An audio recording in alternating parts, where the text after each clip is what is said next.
L'astrologie est un domaine paradoxal, parce que ça dépend par quel bout on la prend. Si on la prend par le bout de tous ces systèmes, de tous ces dispositifs, c'est ce que voulait faire Patrice Guinard. Il voulait donner les fondements de l'astrologie. Mais quand il disait les fondements de l'astrologie, il parlait des fondements du savoir astrologique traditionnel, tel qu'il a été transmis. Il y a un autre bout qui m'a beaucoup plus intéressé. Enfin non, parce que j'ai abordé les deux bouts. J'ai commencé par étudier les fondements, notamment les fondements des maîtrises, tant qu'il est pour l'astrologie. Mais, en parallèle, j'étudie aussi un certain nombre de constats concernant notamment, constats qu'on pourrait appeler numériques, quelque part, qui faisaient que certains éléments étaient séparés par le même nombre, notamment par le 7, par le 15. Et à ce moment-là, il s'agissait plus spécialement de déterminer les fondements de ce savoir qui était observé, qui était constatable.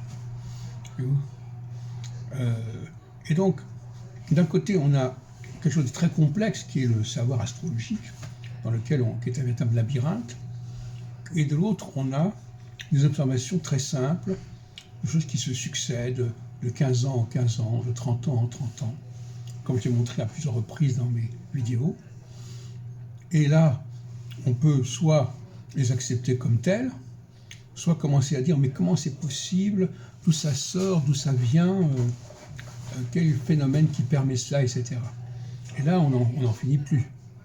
Ça ne veut pas dire que ce n'est pas intéressant, mais je veux dire, on n'a pas à se priver de cette information majeure au niveau de la géopolitique, parce qu'on ne sait pas exactement comment ça se produit, quelles sont les causes qui ont fait que c'était comme ça, etc.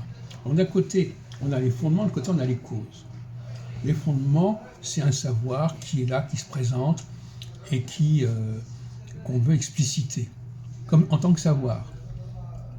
Et puis de l'autre côté, on a les causes, c'est-à-dire on a des observations qu'on observe, on peut remarquer certaines choses, on peut remarquer certains intervalles, on peut remarquer certaines répétitions. Et là, on est dans le domaine des causes, et non pas des fondements. Donc il y a les chercheurs au niveau des fondements, les chercheurs au niveau des causes.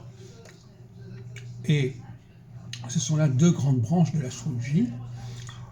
Je pense que finalement, il vaudrait mieux travailler sur les causes que les fondements, parce que les fondements, ça renvoie à tout un savoir qui s'est accumulé, qui s'est constitué, qui est très syncrétique, et qui, au fond, ne présente qu'un intérêt mineur, sinon pour l'historien, qui effectivement veut comprendre, comme dirait Boucher-Leclerc, pourquoi les gens ont perdu leur temps.